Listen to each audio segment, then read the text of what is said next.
Today I'm going to show you how to go from this to this with little to no experience like myself, because replacing Dodge mirrors is actually super easy. And all you really need is a 10mm socket wrench and some flathead screwdrivers. My mirrors came with these plastic little pry tools. You don't need them, you could just use a flathead screwdriver. To start, you pop off this cap that's at the top of the door to expose the bolts that attach the mirror to the door. Then there's this little cap behind the door handle that I popped off with my mini flathead screwdriver, which exposes this screw that needs to be unscrewed. Then you can pop off the larger piece behind the door handle. Then there's all these little pins. They sort of look like screws, but they're actually two pieces. And you have to take them out one piece at a time. Here's the first piece and the second. You can see they fit together like this. In total, you have to remove 6 of them. 2 on the right side, 2 on the bottom, 2 on the left side.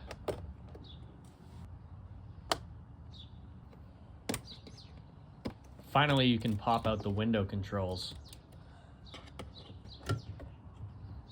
Then there's just this little push tab to unhook the wiring.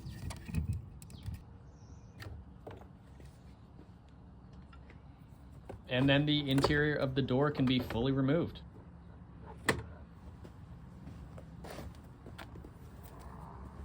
Now we have access to the mirror's wiring, which controls the electronic mirror adjustment, the puddle light, and the signal lights. I unscrewed the mirror with my 10mm socket wrench until I could loosen the bolts with my fingers. I did leave the top bolt in place so the mirror wouldn't fall off as I removed the wiring, which have those same push tabs, and remove this little bit of electrical tape holding the wiring in place.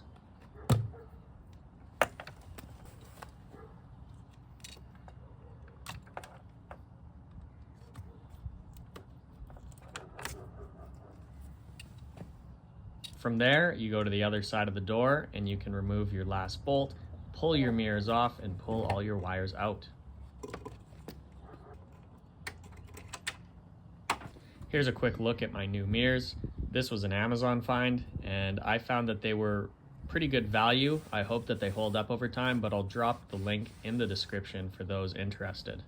I did just a little bit of wiping off some excess dirt before I threaded the new wiring back through the truck door.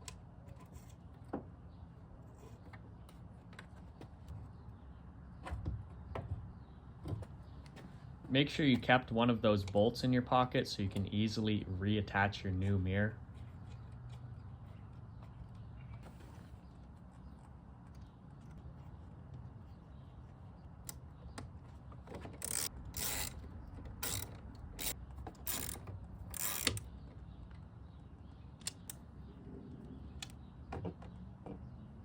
And I don't have a close-up of this, but these new wires are plug and play.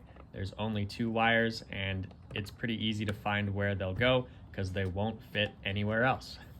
And let's check if everything works before we put the door panel back on.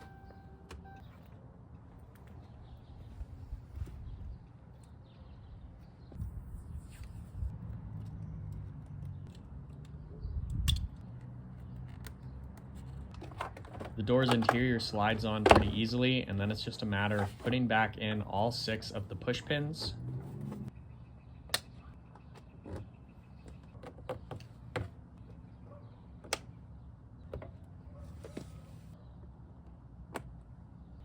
Then the big cap behind the door handle, and then the screw behind the door handle, and then the little cap behind the door handle.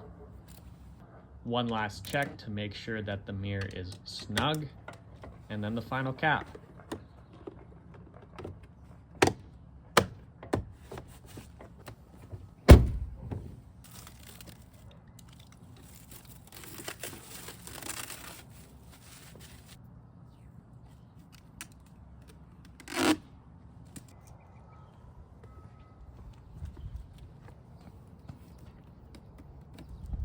And here's the grand reveal. I think these mirrors look pretty good for what I paid for them. When I bought them, they were about $300, and I figured that I would go this route because I had a shop give me a quote for something just under $1,000, which I'm just not willing to do. So hopefully these mirrors stand the test of time. Now, just a little backstory on this truck. I bought this secondhand off a guy after it was in a hailstorm.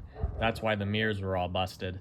There's also hail damage to the roof and the hood, as well as the general rusting patterns that these Dodge trucks start to show. But with all that being said, I got what I felt like was a really good deal on this vehicle. So if you like this kind of do-it-yourself style content, consider subscribing, because I'm going to be going around the exterior of this vehicle and giving it a facelift piece by piece, starting with my running boards in the next video.